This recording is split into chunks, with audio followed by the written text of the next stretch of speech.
Welcome to the Unofficial Steelers Podcast, the podcast so unofficial it doesn't have a home.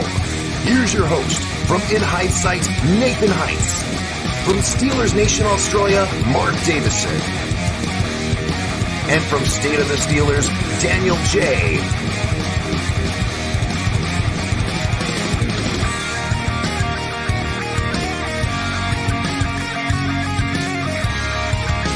Here we go.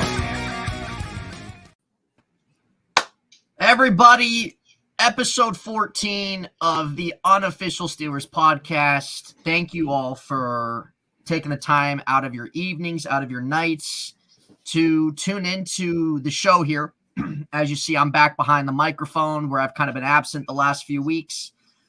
And we got over here, we got Daniel J. How's your weekend kicking off tonight? How you feeling? It's going pretty good, man. We, me and the wife had a gender reveal party today, so found out I'll be a father to another little girl. There you go, man. Congratulations. It's a beautiful thing. Thank you very much. We're excited. It was not too big of a surprise. I think I can only produce girls at this point. This is my third daughter. Well, you might as well forget about the boys, Daniel. You might as well forget it. Yeah, those hopes are over. Yeah, the only boys I have are my fur babies.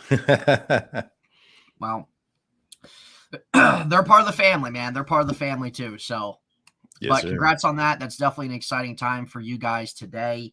As you see, there's no Mark Davison in the podcast today. He's out doing something in Australia, winning some type of gold, whatever that is. I have no idea, but he is absent today. But he will tune in later. He'll probably, I would imagine he'll be back Saturday. But what we're going to do on the show, a cheer competition. He's doing what? A cheer competition.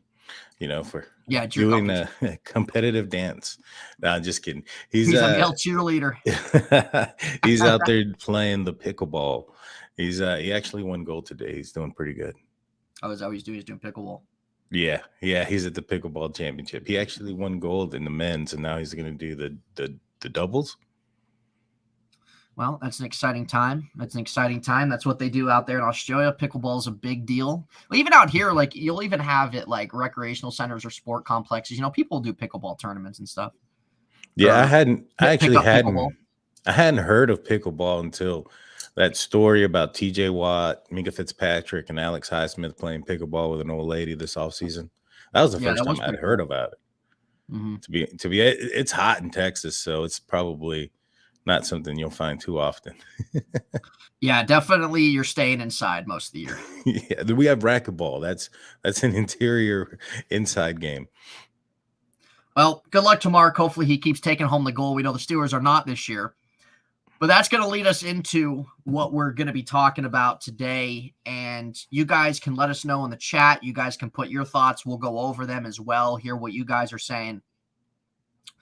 But we're going to we kind of want to go over, since the Steelers are on a bye week, they're not playing this week. We know Saturdays are usually the days where we talk about their game going into Sunday, et cetera, et cetera. But I kind of thought, let's do something here where they're off, and let's talk about what would we do? What would you as a fan, what would we do, Daniel and I, about fixing this team? We know this team has talent. We know that this team is in the big dumps this year. But what are things that we would do? What are things you guys would do in the offseason to get this team back on track, to get this team to where they need to be? Because I personally don't think that this team is all that far away from getting to where they need to be. But really, this is a critical offseason for them. And I think really everybody would agree, from drafting to getting new coaching in there, that's what they need. So, Daniel, we look at this team's 2-6. We know that this team was going into this year was supposed to be a top defense. We know that they're the highest paid defense in the league. We know a lot of that's because of TJ Watt too. But they've disappointed. They've ultimately have disappointed this year defensively. And we know TJ Watt, obviously, you're going to take a big step back. We know that. But just because he's out doesn't mean that nobody else should show up or nobody else should make plays. So what would you, when looking at this defense going into next season, into this offseason, what are some key positions, maybe some key players that you would extend, bring back, say goodbye to? What would you do in terms of personnel, players, even if you want to add coaching in there?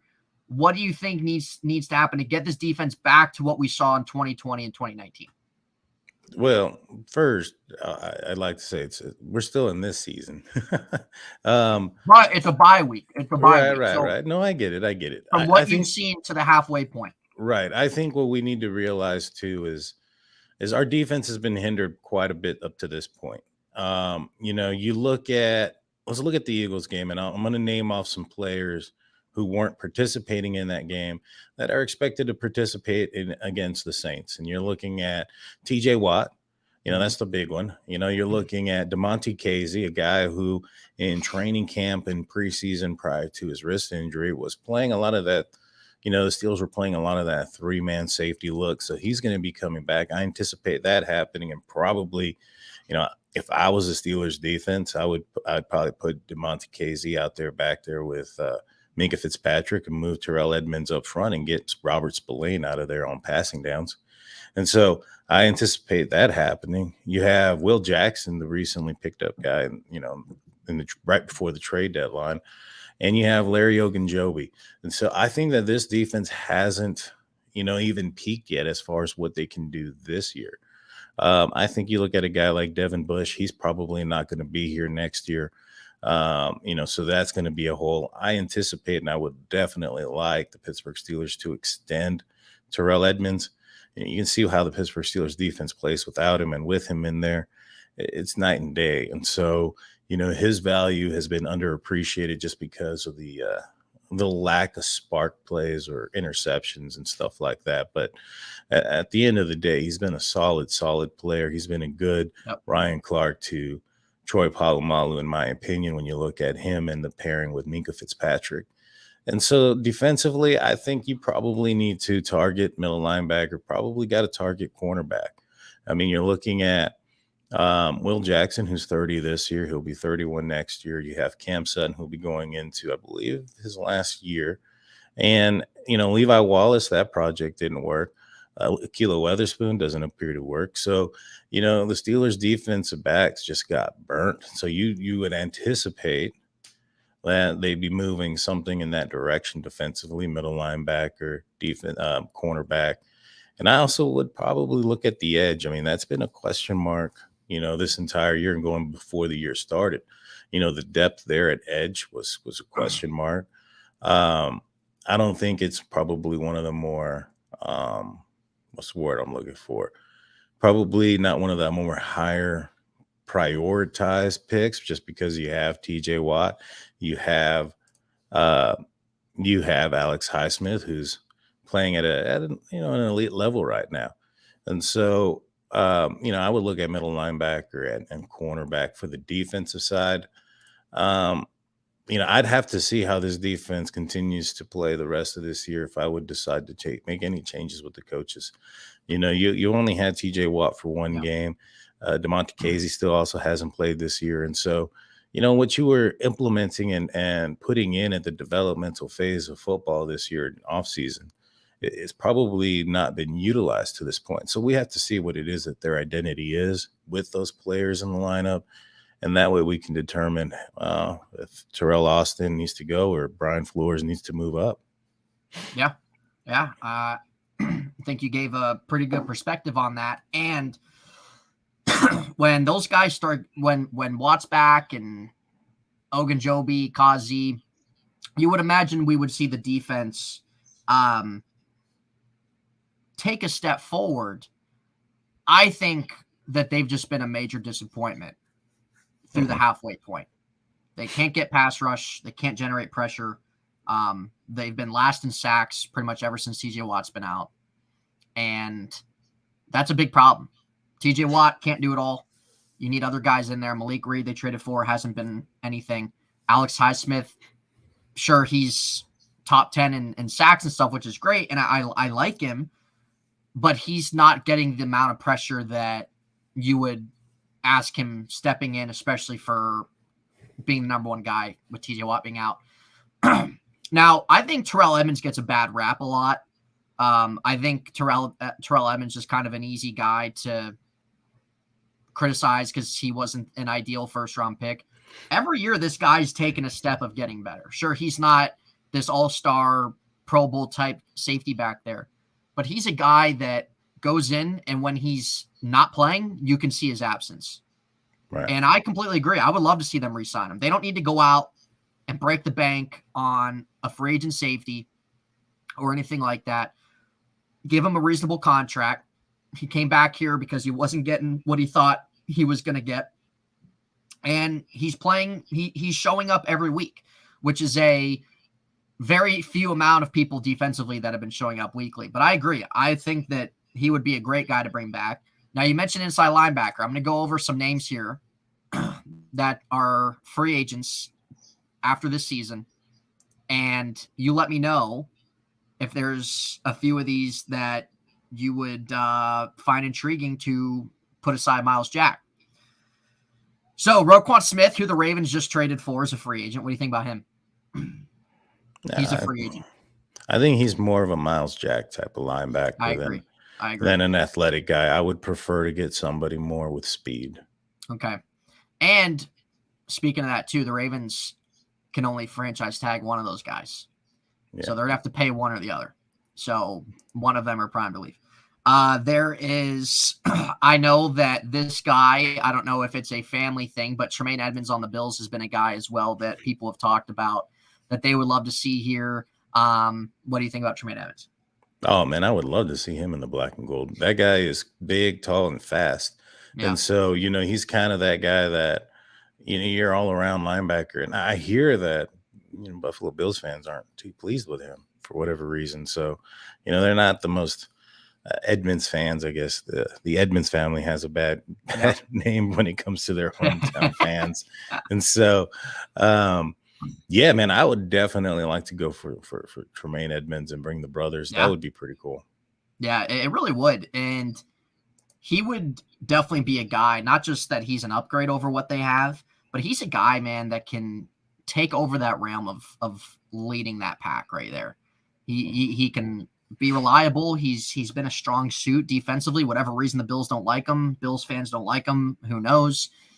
But he has kind of lived up. He was taken in the middle of the first round, I think. So I think he's kind of lived up to being a first-round pick throughout his career. So he would definitely bring an aspect at linebacker that they currently don't have.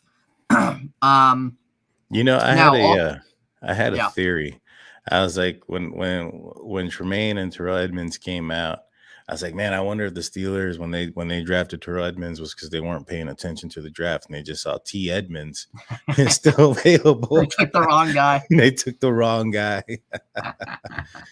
Wouldn't that be something, dude? Wouldn't that be something? Because I don't think there was one mock draft where Terrell Edmunds was even projected to be a first-round pick.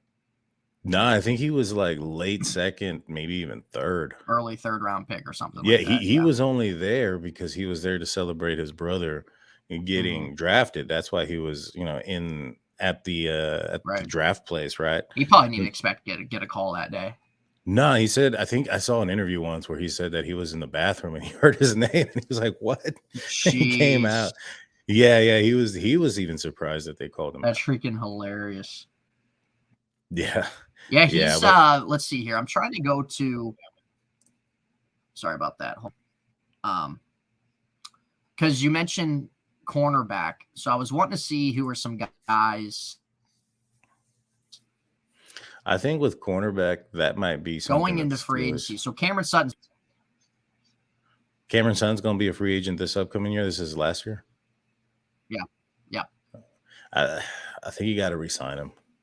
I think agree. Cam. I agree. Cam is a solid, good number two. If you could get a number one across from him, and if the Steelers would have kept, if they would have kept Mike Hilton, that would have had and a solid corner one.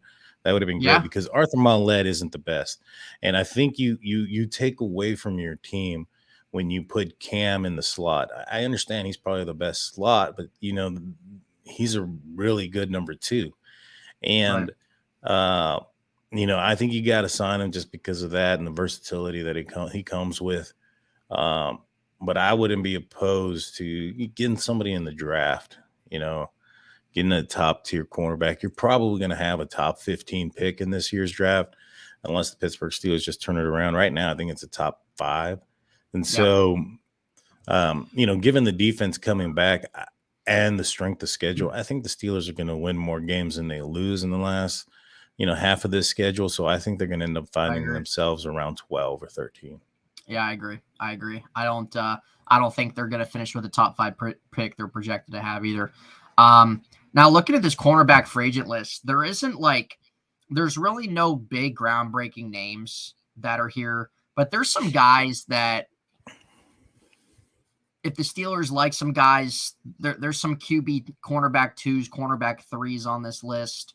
But I agree. I think if we know they've kind of had their what's the word I'm looking for? Their past history on getting cornerbacks. We know most of the time it's been a failure. Right. But I think one position I would love to see them take to upgrade their defensive line is, the defensive line position. I would love to see them attack that in free agency because there's a plethora of people that they can freaking go after in free agency. And if you guys see on the thumbnail, I put Javon Hargrave on there. Yeah. Former Steeler. I've seen a lot of people online clamoring for them to bring him back in the offseason. He's been on a tear as well the last couple weeks. Would you like to see Jay Wobble back here in Pittsburgh? Oh, for sure, man. I mean, I think, you'd have to also extend or re-sign Larry O. If you had Larry O, Hargrave, you're looking at probably Tyson Alualu not coming back. I don't foresee Wormley coming back. Right. I think these guys are on the end of their career already. You're looking at Cam Hayward also, there's a good chance he may not come back. If the Steelers are picking in the top 10, he's at the end of his career. He's already 34, 35 years old. I don't think he's going to come back for another rebuild year unless this team is a contender, and not at that age. You know what I'm saying? And so, if the Steelers can turn it around and somehow make be respectable, then I can see him coming back. But even at that, you have to limit his plays at this point. He's getting to an age where, especially with the season as long as it is, it's not the best idea to have Cam Hayward playing 80% of your snaps for 17 games. That's not a winning formula in my opinion. So yeah, I would be totally down for that. I think that, he played amazing when he was part of the Pittsburgh Steelers. And I think that, they really, Tyson Alualu filled in pretty good for him until he injured his leg. But since then, the Steelers have been hurting for an interior defensive lineman. Yeah, Stephon Tuitt retired a lot earlier too than they expected, which also plays a part. And you can look back in hindsight, the Steelers let go of Javon Hargrave. They couldn't pay everybody coming out of after 2019. And they felt like they have a lot of money tied in with Hayward and Tuitt at the time. Alualu is kind of a guy that can be a placeholder. But it's still possible that they could bring him back. Do you think the Steelers dare to bring in J.J. Watt? Oh, I think that ship has sailed. I would hope so. I wouldn't. No offense, but the guy's constantly hurt towards this latter part of his career, and he's not going to come here for cheap. You know what I'm saying? No, he's a name. He's a guy. He's got the hardware. He's a guy that's going to attract a lot of money and a lot of attention, and so. This is already one of the most expensive defenses. May not be the wisest to continue to spend everything on the defensive side and not look at the offense. No. Oh, absolutely. That would definitely just be a name grab, family grab type thing if they would do that. And that's not what this team needs, man. And going into 2023, when you have a lot of young talent and you're trying to kind of get back to where you used to be, you don't need a 34-year-old, 35-year-old defensive lineman coming in for whatever reason. If you're going to get a brother, get Tremaine Edmonds. Yeah, go after Tremaine Edmonds. That guy's he's 24 years old right now. He'll be 25 next year. He's a young guy. Yeah. That's a guy that still has probably at least maybe 2 contracts in him. Absolutely. I 100% agree. I would love to see a Javon Hargrave back. I would love to see them be more aggressive than what they've been in free agency. And I think they will. I honestly think Omar Khan's can be a breath of fresh air. Not that I didn't like Kevin Colbert, but we know the Steelers like to build in the draft, which is fine. Always a great thing to do. But there's times where you need to go out and unload some cash. And I think going into next year, you have some good young talent. Bring a couple guys in to bolster your defense where you already have some foundational pieces there, and spend some money where you need to. I'm not saying break the bank like the Jags do every year or anything like that, but maybe you go out of your comfort zone a little bit. Maybe you invest in a couple guys, maybe more so than maybe what you would in years prior. But I like what Omar Khan's done too with contract structures that he did in this offseason, because he's handled contract structures. And I think too, we kind of saw a little bit of that with the Chase Claypool trade, getting the second round pick. Also where Kevin Colbert was never really ultimately a guy that would do, but now to be fair, also on that side too, it was also in that point in time where Ben was still playing, blah, blah, blah, and they weren't ever going to do anything like that. But I don't know. I think Omar Khan brings a little bit of a different edge than Kevin Colbert does. What do you think? Oh, I think that's possible. But, you also have to look at what the Steelers have done, in the front office for the last couple of years. And I think they've been preparing for probably a Super Bowl push, maybe starting next year. You look at the fact that they really haven't restructured as much as they could. They left money on the table, which is, when you've looked at the insufficiencies or of the offensive line last year, they had money to go get a tackle. They had money to go get a center. They didn't do that. They could have restructured more deals this year to create more cap space and push things further down the line. They didn't do that. They continue to just kind of keep this pace, and it could be potentially, well, you know what? They got a quarterback on a rookie deal, so this is probably the best time to make that roster as most expensive as you possibly can outside that position. I agree. And so, they put themselves in a position to have 3 draft picks, probably in the top 50. Mm-hmm. And, they have some holes that need to be fixed. And this is a team that could very well, if they remain on course and, keep the blinders on and block out the noise of what everybody else is saying of what they should do, it's possible that this team could be a team that is preparing to be a contender next year. Yeah. From, that saying, worst to first, right? Exactly. Exactly. And it's just, when you look at them, because it's been a frustrating couple of years when you look at the deficiencies that the Steelers have had, whether it was like at the offensive tackle or center, like I mentioned, and the Steelers not go out and do something about it. You know what I mean? And not push where they've had places where they could massage the cap a little bit and then do some restructures. That way they can, create more cap space to sign some players. They've had that ability for the last couple of years and have failed to do it. So I think that could be a reason behind it. There could be stockpiling a little bit of cash. That way they can put a team together at the right time. And it's just going to kind of depend on the development of this offense and if it's going to go in the right direction and under the right coaching, which seems to be a huge question mark right now. Yeah, and let's dive into that, because we know they're not going to make any changes this year. If they did, they would have done that already. So, do you agree with them keeping Canada on board the rest of the year and then letting them go next year? Yeah, I wouldn't be surprised if the Steelers end up turning this around. Let's just say they win 7-8 games throughout the end. Let's just say they get a winning record. They win 7 of the last 9. They go 7-2, and they become 9-9, and was it 9-8?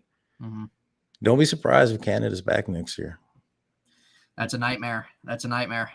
Well, here's the thing: the last time the Steelers were this bad, 2-6. This was 2013. It was under second-year coordinator Todd Haley. Now, his first year, they went 8-8, and they didn't make the playoffs. And he did this with a Super Bowl winning quarterback and with Le'Veon Bell, I believe, in that second year. You had in 2013, you had Antonio Brown. You had a stud, cast. You had, even on defense, you had the likes of Troy Polamalu, Debo, things like, guys like that. And so, everybody was calling for Haley's head his second year because, oh man, look at the bubble screens. If we have to see another bubble screen again, everybody complained about how bad those screens were and how often the Pittsburgh Steelers ran it. But the thing is, the same thing lies now as it was then. The Steelers had to gather the main concept of the playbook before they could expand on it and before they can get more complicated within the playbook. And I think that's could be the same situation here with Matt Canada. We need to, see if he can turn it around. If he doesn't, I'm all for firing the guy. I'm not for the Steelers losing. Trust me. I don't think doing the firing during the middle of the year is the best for Kenny's development. You're looking at, if the Steelers do that, they're probably, pushing from within. It's Mike Sullivan who's probably going to be taking over. And then if, let's just say, it goes from bad to worst, and then you get another coordinator during the offseason, that's 3 offensive coordinators for Kenny Pickett there in his first calendar year as a starting quarterback. That's not good. Right. I think that was something that happened to Baker Mayfield. I don't know if the Browns' formula of success is the one that the Steelers should be following. Yeah, let's not do that. It's at this point, we know that Matt Canada, they're going to stick with the rest of the year, and they're going to try to do things the second half of the year, and whatever they can do to get certain stuff to work, that's what they're going to try to do. Okay. I would just really like to see them do something different in the offseason and go outside the Steelers bubble, go outside the organization, something they don't do a whole lot, and bring somebody in that whether they're a quarterback coach, whether they're an offense coordinator, whether they're an assistant of somewhere on offense, but someone that has been a part of what modern day NFL offense has been. I don't want to see them bring someone in or do Mike Sullivan. If you fire Canada, okay, Mike Sullivan's can take over. No. Mike Sullivan's from the past and everything like that. If you want to keep him around on the coaching staff, that's fine. Sometimes people need to stay. Sometimes coaches need to stay in their place. So I got a question for you, though. I got a question for you. So let's say they bring in a new offensive coordinator. Do you expect there to be growing pains? And if so, how many games would you give him with the new quarterback to get over those growing pains? Well, yeah, there will be. It just kind of depends. Daniel, how you doing, man? Thanks for tuning in. There will be. I think with really any other new coach that you bring in on their first year, you're going to have some deficiencies. You're going to have some things that you need to connect with.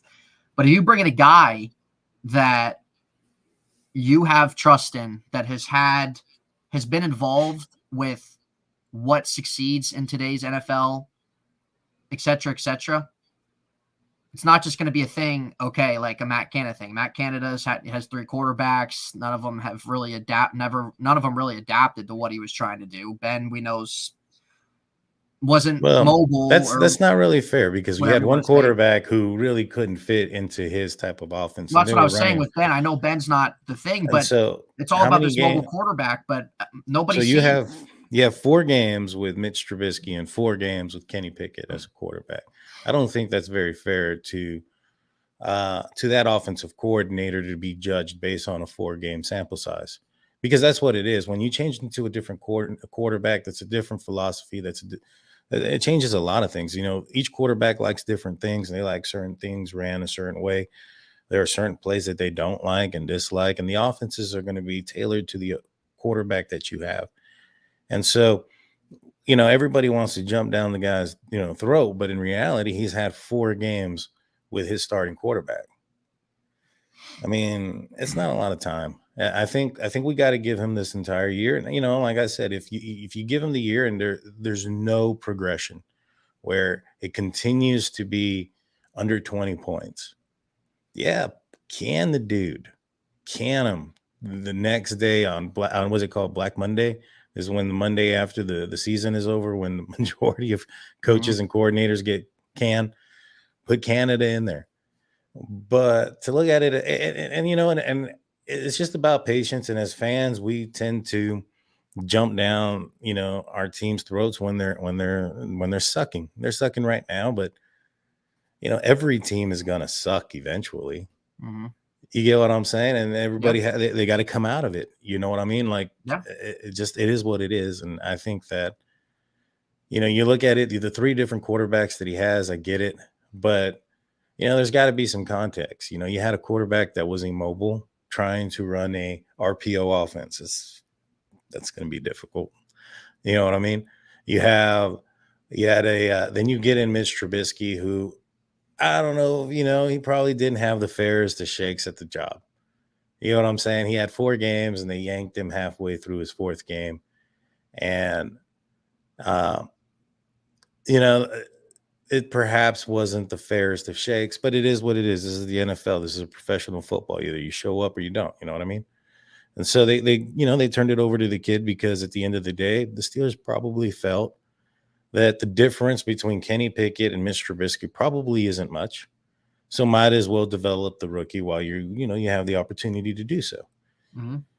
Now let's see how this pans out. There's gonna be some rough bumps and bruises and growing pains. You look at the strength of schedule. How many of these games did you predict the Pittsburgh Steelers were going to win out of the first 8? Yeah, I think. I had them probably winning going the season. I did like what they have defensively, but we know how big of a letdown they've been. Mm-hmm. Offense was just a huge question mark for everybody. You could not have sat there and said their offense is going to be this, their offense is going to be that. We all had to sit back and wait and see. So that's why going into their season, I just gave them kind of around 8 wins, maybe 9, because that's the Tomlin status quo, because he's able to kind of stay competitive. But it was just one of those things. I gave that a favorable number just because of the questions going into the year. Mm-hmm. But when you face their first few games of the year, Cincinnati, we know they're coming off Super Bowl. They won that game. But those 3 after that, we all know those were 3 favorable games that they should have won. Not saying they should have won in the sense of how they were playing those games or scoreboard, blah, blah, blah. But going into the year, I think we could all look at those 3 games. Jets, Browns, Patriots at home. Okay, those are 3 games right there that you should be able to cap off. That stretch of games, Buffalo, Tampa Bay, Miami, and Philly, we all know that was their hardest stretch of the year, and those were all 4 games Kenny Pickett started. So advocating for patience, that's another topic for another time with the quarterback. But yeah, that's why I'm saying with Steeler fans that are, yes, you never want your team to be bad, right? If you're a Steeler fan, you're used to success or winning double-digit games, stuff like that, but you have to. But when it comes to before the season started, what did you say at the halfway point? The Steelers were what, 3-5? I probably gave them like 500, a game under 500. Game under 500, so 3-5. Probably about 3-5, 4-4. Well, they're 2-6, and they didn't have TJ Watt for majority of those games, so they're not too far off of where we anticipated them to be at, based on the strength of schedule. And so, for those of us who chose, that the Pittsburgh Steelers were probably that could have a winning record, 9-10 games. Majority of those wins came in the second half. Mm-hmm. Those games are still there. There's still that possibility. I mean, it's not beyond the realm. It's just, it's difficult to see the Steelers win so many games or have those many games in a row, and they've lost so many. It is. And I said this too. I have said this too. Now, I haven't necessarily got on here and have said it, made a video saying it, but I've said it too, that when it comes to this team, Kenny, the offense too, and everything, I've said, look, their second half isn't bad, and they're going to be getting healthier and stuff like that. And I agree. I think that's why I don't think they're going to finish with the top 5 pick. I've seen people say, they'll win 1 or 2 more games. They're going to win more than that. Give me a break. Mm-hmm. But Kenny was thrown in the fire his first 4 games against 3 of those defenses are top 10 in passing. Mm-hmm. So, sure, there's nothing wrong with criticizing Kenny, or, he's missing some throws, missing some guys, doing some things the last couple games that he wasn't doing the first couple games that are negative. But you have to, like what you've kind of been saying here, we all have to kind of keep that perspective here about that. But I think the second half, them getting a little healthier, I think we will see better things. I think we will see better things on both sides. I 100% agree.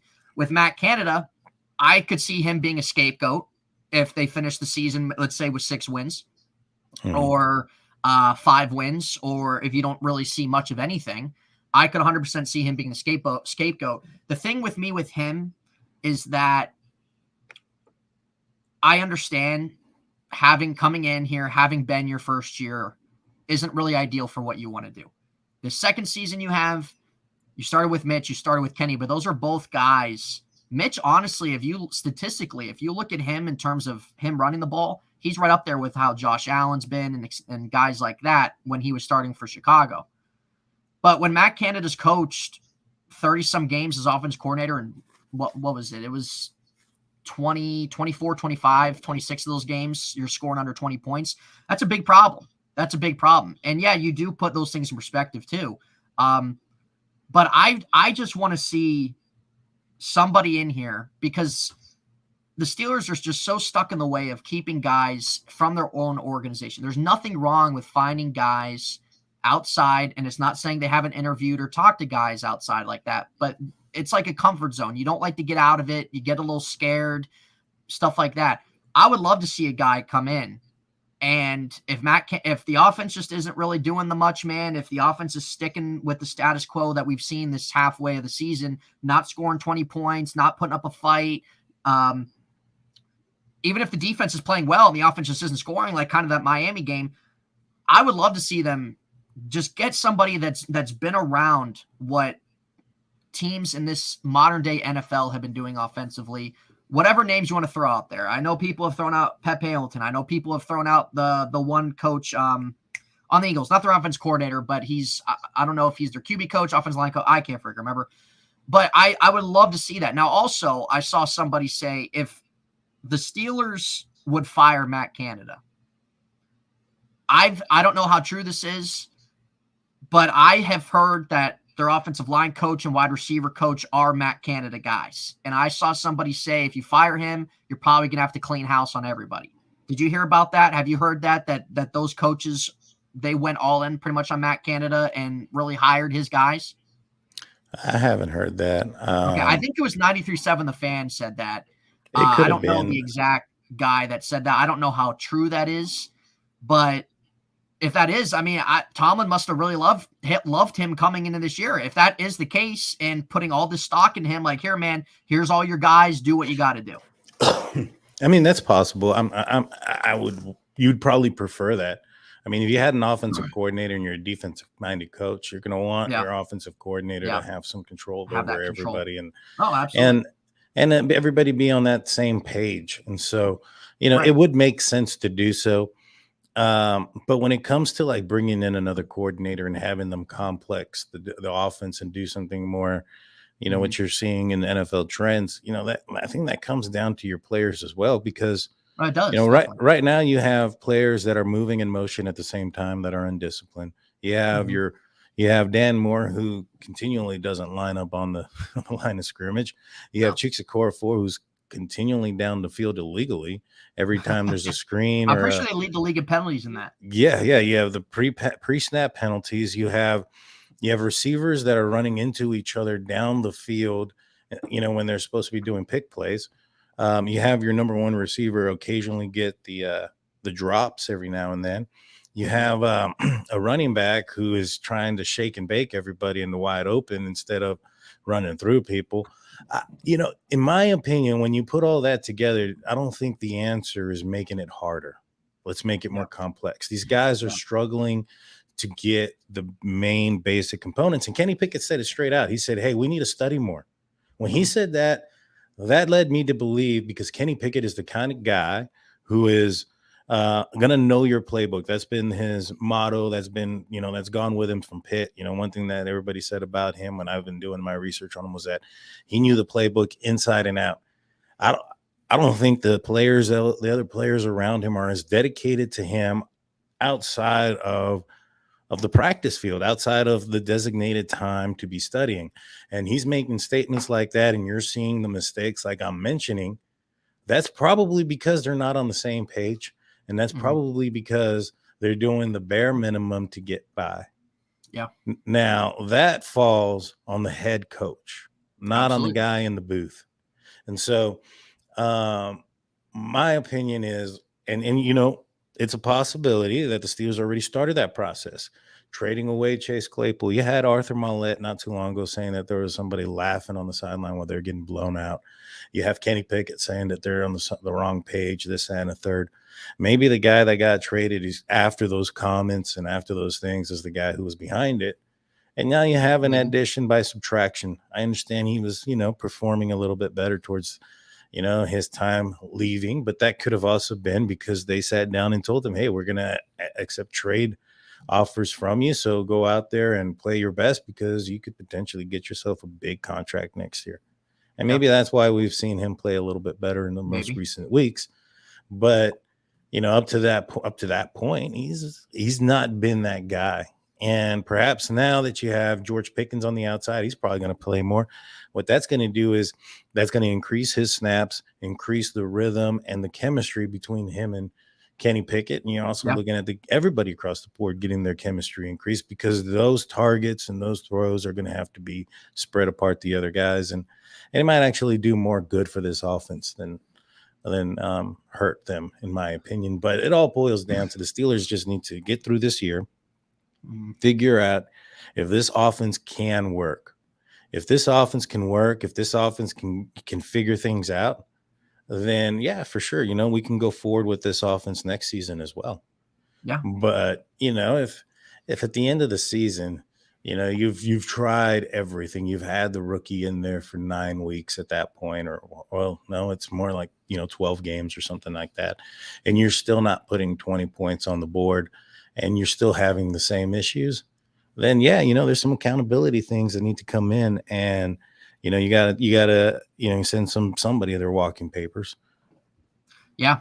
Yep. It does a lot of things, stuff like that fall on the head coach. And let me ask you this: do you think Tomlin being the head coach and everything, and this isn't my opinion on him or my thoughts on him, is just a normal question. Do you think Tomlin being the head coach, do you think it's getting a little stale?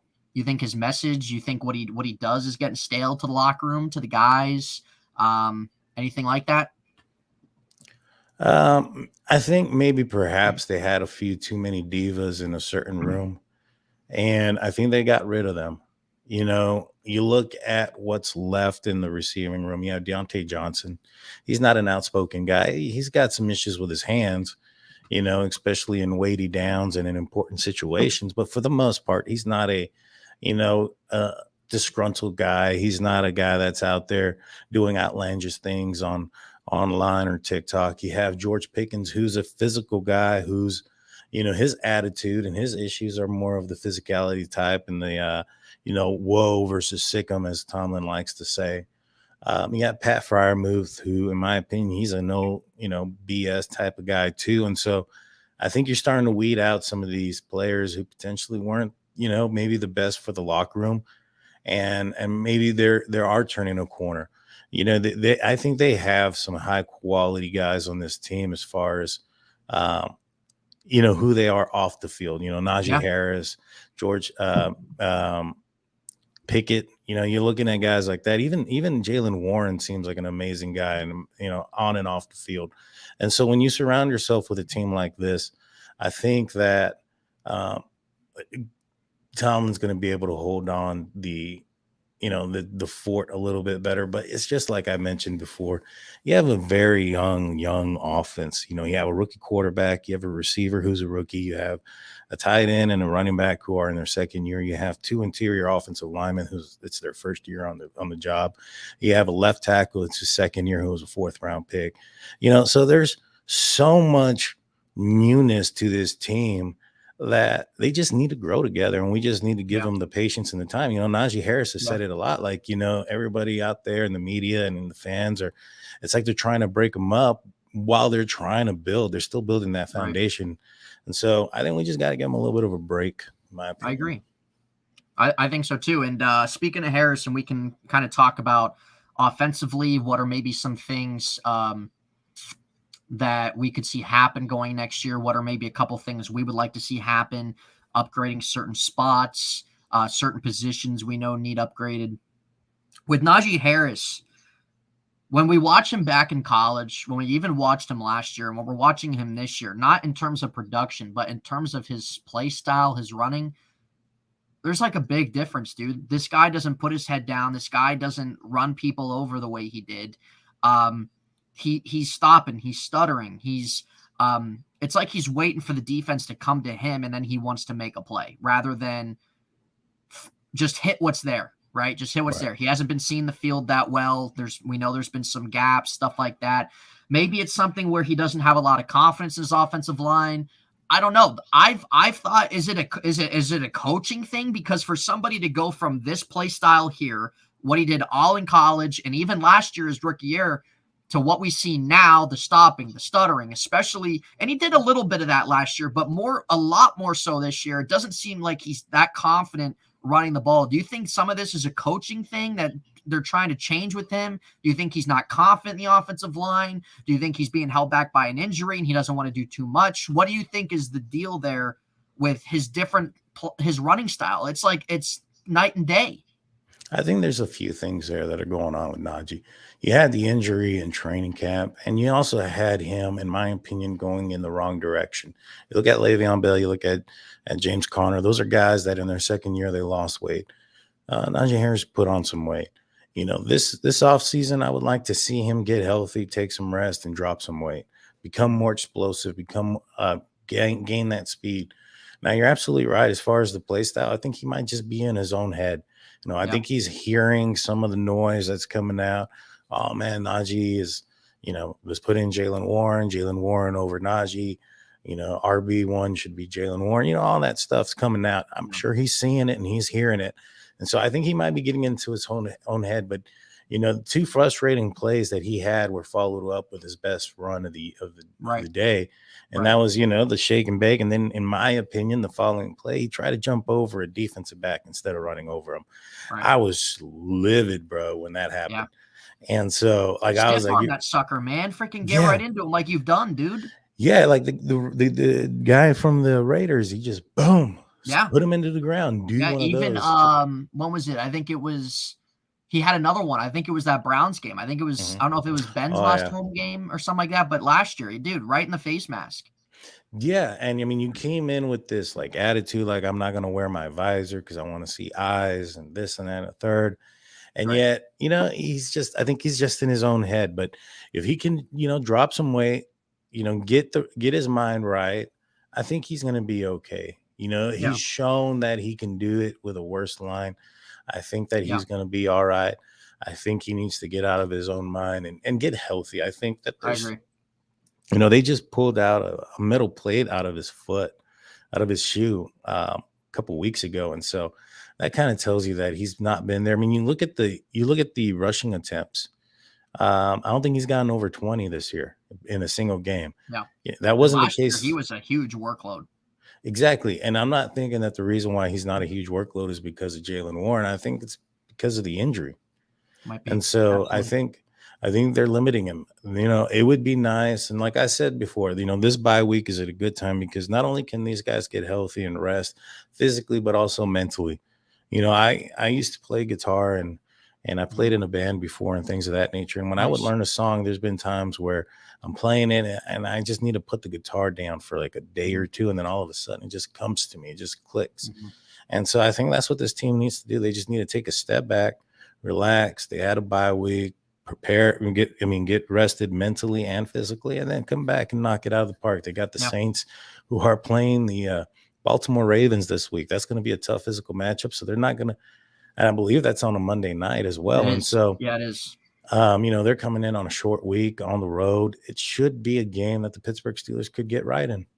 Yeah, and I agree. And you're going to have TJ Watt's coming back. Kazi's coming back. Ogunjobi's coming back. You have this week off to really all sit together, and they need to just all come together. We've seen that there's been some divides this year, and when you're not there mentally, when you're not there together mentally as a team, that always just affects everything. But I agree. You're home. You got guys coming back. It's gonna kind of get you fired up a little bit. And I'm excited to see Watt come back. And now I'm not saying Watt's going to come back and completely take over his first game back from having this surgery and stuff like that. They'll probably ease him in. Like, they probably won't send him out there fully on his snap count. Maybe they will if he's like, I'm fine, or things like that. Who knows? But I'm interested to see where's this defense going to get to from the second half to getting Watt back healthy, Kazi back, Ogunjobi back. If they're able to stay healthy the second half, and really what difference we'll see the rest of the year. Now, also offensively, talk about Najee Harris. Let's talk about the offensive line. The offensive line has not been I don't think it hasn't been nearly as bad as what I think really everybody was crapping on them to be in the preseason. James Daniels is completely opposite the player he was this preseason. Chuck Okorafor, sure, he's not a sound name in the sense of a right tackle, but he's not one of their weak points. Mason Cole has been better than what people thought. He's been a good Band-Aid. I kind of like to call him a Band-Aid at the center spot. He's kind of been a journeyman. He's kind of a veteran guy. We know that he's not that young center that you're going to have for 10 to 12 years or anything like that, but he's a guy that's kind of doing his part. That left side of the offensive line seems like the weak part. Kevin Dotson had an awful game against Philadelphia. He hasn't really been anything impressive this year. Kendrick Green, we know, hasn't even gotten a helmet. And Dan Moore kind of had I think a nice second half of the season last year, or final stretch run last year. But he's, again, like, he's not really doing anything, solidifying himself into year two. Do you think that an offensive tackle and offensive lineman should be a priority in the first or second round of the draft this year? Oh, I think that needs to be a priority. I'm not sure about in the draft, or whether it's draft or free agency. I mean, you look at your left tackle and Dan Moore. He did good things last year, but it was his rookie year. There's tape on him now. And now defenses have learned that he struggles with certain things. And so they've been attacking him, making him they've been attacking him. And from what I understand, he's got a little bit slow lift or something like that on his arms and his punch, and he's allowing the bull rushers and the speedsters to get by him with ease. And so, he has to fix those things. And if he can't, the Steelers need to go out and get somebody to protect the blind side of Kenny Pickett. And God, we need to pray for Kenny if Kendrick Green ever gets a helmet. That's that guy. I mean, that's a nightmare. Yeah, that guy was a nightmare, and he's one of those guys that I had hope for him, but off the bat, I really didn't like the fact that they gave him 53, and then it just kind of snowballed from there. But man, I'm not opposed to a left tackle, left guard situation. I mean, left guard, left tackle situation. Getting those two positions addressed. Dotson is he's had flashes where he's done good things, but it's just he doesn't put it all together. And it seems like he's struggling with that. Last season, he apparently, going into the season, the Steelers were upset with him because he didn't prepare properly. A lot of people took that as it was a physical conditioning thing. It ended up being a mental preparation thing. This offensive line, there's been a lot of turnover in the coaching. I think for the last 3 years, there's been a different offensive line coach since Munchak. I don't think there's been one that stayed more than 1 year. And so there's been a lot of turnover. It's a huge mess. Pat Meyer, I think, you have to give him another year with this offensive line. I think they've shown a little bit, to be a little bit better than last year, and maybe perhaps growing together and becoming, that getting that chemistry with each other could help out a lot. But yeah, I'm all for new left tackle, new left guard, man. One of those two. Center, maybe even center, like you said. I mean, I wouldn't even be opposed to pushing Mason Cole to the left guard and getting a high quality center, because I think Mason Cole's not that bad. He's not that old either. He's only like 26 or 25. And so he's a guy that, maybe could be that left tackle that we're looking for if we can get a solid center.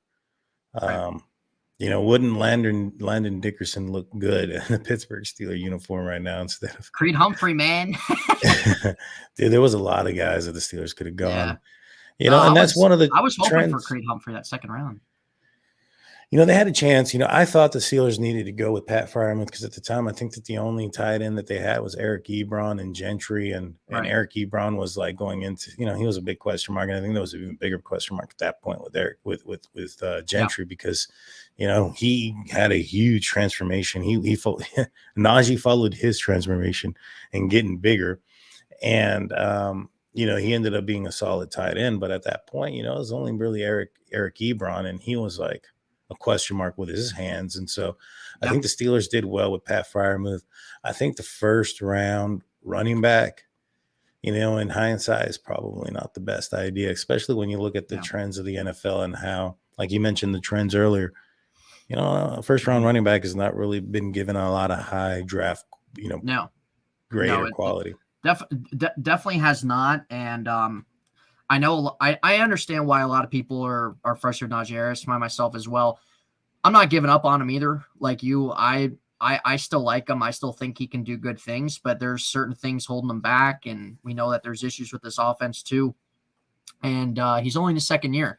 It's funny because Steeler fans, whenever somebody has one bad season, or if somebody is struggling, trade them, cut them, get rid of them.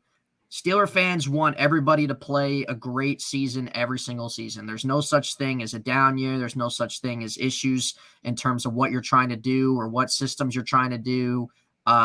There's never anything like that. And that's the annoying part for me when it comes to, and other fan bases have that too. It's not just Steeler fan bases or anything like that. But yeah, I think that when it comes to the draft, you have to wait and see what pick the Steelers have to really kind of sit there and say, okay, who could you kind of see being there? Blah, blah, blah. What's with this? What about the Jesse Davis guy they traded for in the offseason? Why isn't he getting a chance at guard? Oh, I think everybody's forgotten about him. Yeah, I have too until you mentioned him. Like, what'd you trade him for? Like, why not give him a chance over Kevin Dotson or something? Well, these guys work with these dudes on a daily basis, and I'll tell you this: I don't think the Steelers are very high on Dotson. You look at what they put him in a battle with Kinder Green this entire offseason, and there was at points where the Steelers looked like they were really trying to favor Kinder Green, potentially probably because of the higher draft pedigree. They were really wanting him to win that battle, and so. With that said, I just think that, when it comes to Davis, I honestly don't know why they haven't given him a shot. But I don't know why you really traded for him then. No, I kind of know why, like just to kind of give your guys another body and just another guy there. And he hasn't really done anything groundbreaking in his career, but I think really everybody's forgotten about him. I think with the draft, though, what I'd like to see, and I know we're so early talking about the draft, guys, this is not a video. This isn't a podcast about the Steelers draft this offseason. This is just simply what are things that we would like to see, or maybe we would personally do to try to get this team back, to kind of see this team back to where they want to be, where we want them to be. And we know we have a whole second half of football left to play and see how they finish out this year, how they finish off the second half of the season and everything. But from what we've seen so far, is really kind of the pinpoint basis of this show, especially since there's no game this week. But with the draft, I've seen people mention too, if they have a higher pick, a top 10 pick or something, do you like the idea of maybe them trading back, hauling some more picks? I would definitely they already got 3 probably in the top 50. If you're that high and you're going to trade back, you have 3 in the top 40. Right. And so, I don't think 6 rookies are going to be starting on this team next year, or that's the right, route to go. Yeah. I wouldn't do that unless I was trading back for picks that were going to get me players down the line. How maybe perhaps like Miami did, with their picks that turned into Tyreek Hill. Philly's another one with A.J. Brown. Yeah, exactly. You take those picks that you get and turn it into, those that those that have already been made a name for themselves in the NFL. That might be a move that I would make. I wouldn't necessarily move back for more picks in this upcoming draft. Maybe more picks in the next one. But I think when you have that many in the top, um, you might be starting to cap yourself out at that point. That's why you don't see teams picking like more than like two or three picks in the first two rounds. They Right. usually trade back to get some out of those. But yeah, if they have an opportunity to trade back for some capital of some kind, whether it's the following year or draft or player trades, things of that nature, I'm all for it. I think this team needs to get what they have right now is just the bones and the meats and potatoes of the team. They have no depth. They have nothing outside of that. Yeah. Like one player goes down, and in any key group there, it's like that season's over. TJ Watt went down, and look at how that ended up. Yeah. You know what I'm saying? Look how that's gone. Yeah, corner. I mean, the only thing that ended up, when players went down, ended up being a positive thing, I think, was when Steelers played Tampa Bay and all their corners went down, and Yeah, we got to see some backups do some play with some heart. Yeah, and we'll kind of see too. I would imagine probably sooner or later they'll probably give William Jackson somewhat of a role just to kind of see what he can do. Even though I think he's starting, man. Is he going to start? Yeah. So Yeah. even though that he's 30, they do have an opt out on his contract by sometime in March, I think, where if they want to pay him this $2.5 million signing bonus, then his contract on the next year will continue on. If not, they're able to cut ties with that contract. But there's nothing wrong with that deal. I know we kind of talked about it last time we were on the show. But yeah, we can all sit here at the halfway point and say what, this and that. And it's a fun conversation. It's a fun discussion to kind of think about what we would want to do and what do we think should be done to kind of get certain issues fixed with this team and stuff like that. But I'm still excited to see the second half played out. I'm still excited to see certain guys come back. Can Kenny get things going this second half and maybe make some more plays he didn't his first 4 games? I think things will be even a little bit better for him because he's not getting thrown in the fire against an undefeated team, arguably the best team in the league in Buffalo. And he had a pretty good pass defense against Miami too. So things might be a little bit easier for him. Also his second half, and that we'll kind of really see how that pans out too. But it still is like, it's still kind of fun to sit and talk about it. But I really do think that they're going to have a little bit of a different offseason this year. I agree, Dan. I think that they're going to try to build this team of trying to take that leap from here to up here in the offseason going next year. We know their mindset. They always want to win, and they don't have the mindset of like completely tearing things down for years like the Texans or the Lions do and stuff like that. We know that's not the way they do things. I am interested, though, with their assistant GM, that Weedle guy that came from Philadelphia. I'm interested to see, is he going to maybe implement some things that he did in Philadelphia? Because we saw where they were after the Super Bowl run. They had a couple years where there were down years. Carson Wentz struggled. Defense was bad. And they really and they drafted Jalen Hurts 2020, but they really made their team as a whole very, very strong and helped him set him up for the best that they possibly could. And now we see what they're doing. You think that we could see that? Oh, for sure. I mean, I think that this is going to be an exciting offseason, when it does happen, just because, like you mentioned before or earlier, this is Omar Khan's first draft. And Right. So we're going to see how he likes to do things in that direction. It's his first real, free agency. Mm-hmm. So we're going to see what he likes to do early on. As soon as he got in the building and he started making some moves and deals with like the was it Minka he got done also. I think he got Minka done.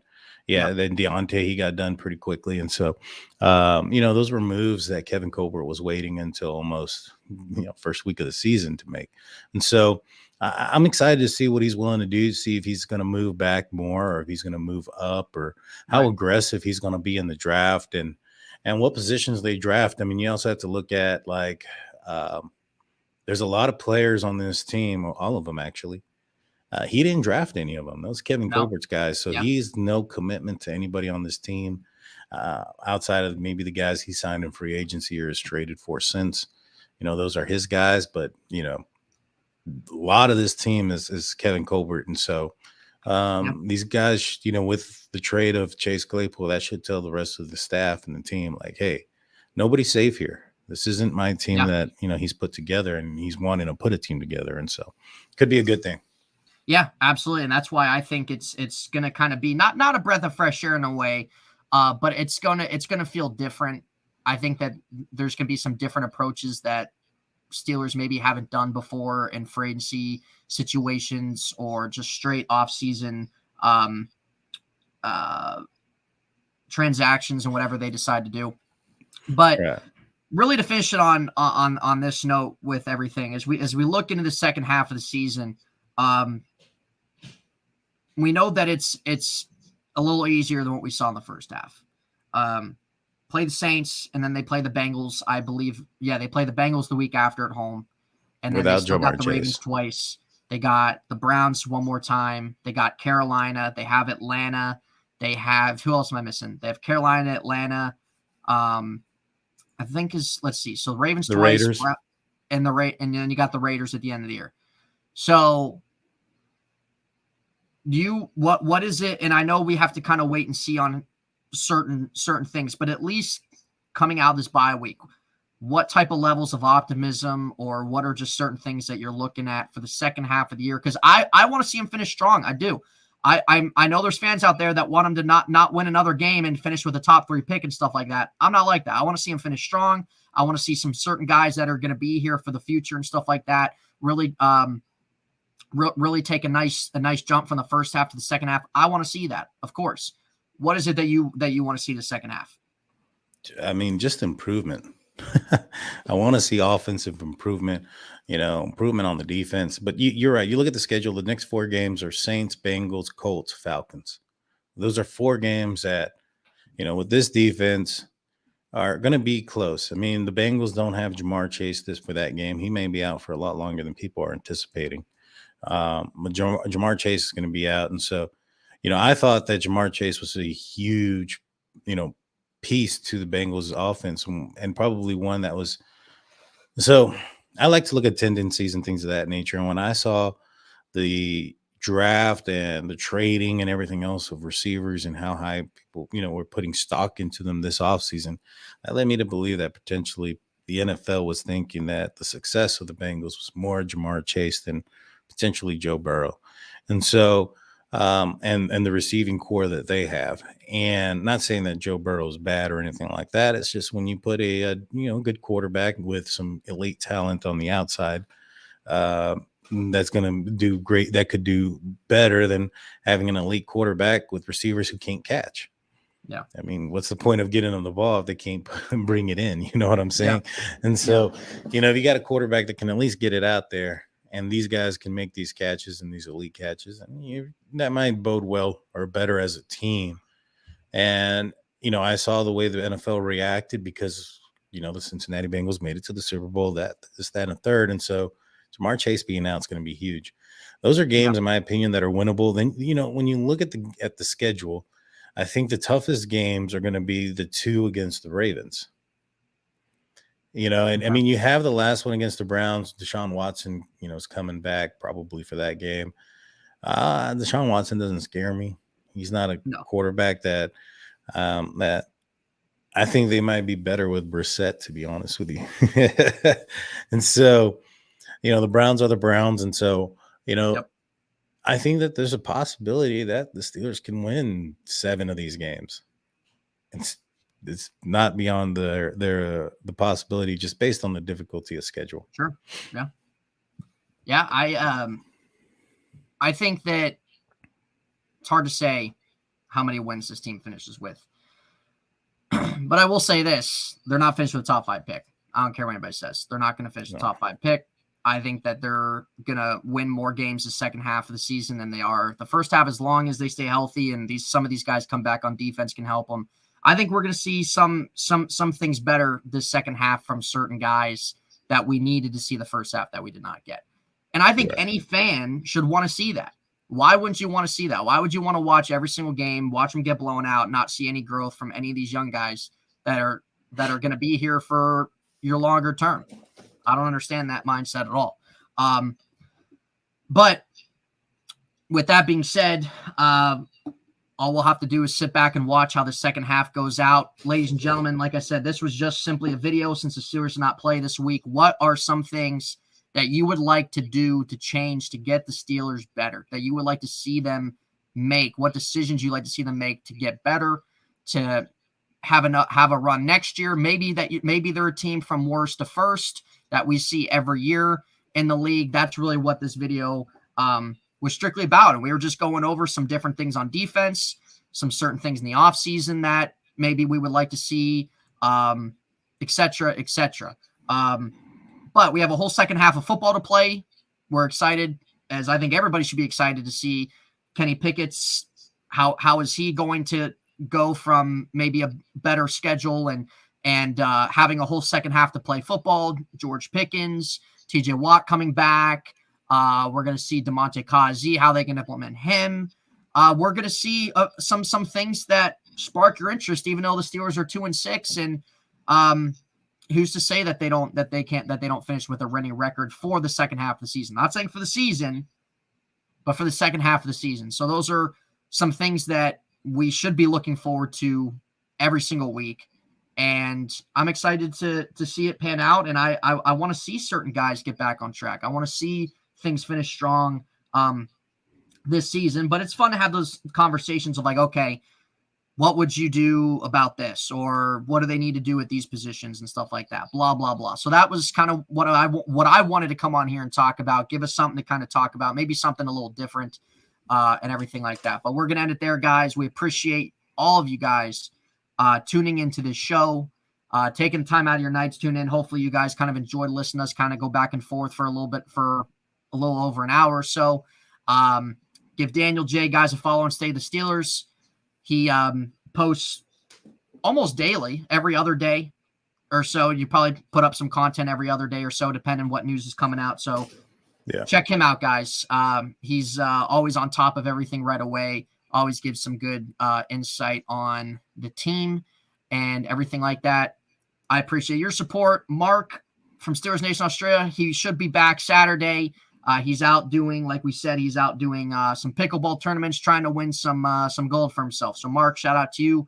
If you're at this point in time in the video, we're glad that you won gold today, bro. So, yeah. But with that being said, Daniel, thank you for coming on. I mean, obviously you're part of this podcast, but even though Mark wasn't able to come on, I'm glad you're able to come on tonight and that we were able to do this and everything like that, guys. So we'll be back Tuesday. We'll be back Tuesday. Is it going to be Mark's channel Tuesday? Yeah, I believe so. We'll be back on Steelers Nation Australia. We'll be back on Steelers Nation Australia, guys. We'll probably be talking about some things going into the Saints game. See if there's any type of news coming out of the Steelers this week, et cetera, et cetera. But you guys all have a great night. And we will see you guys on Tuesday, and enjoy the rest of your guys' weekend. We'll see you, everybody.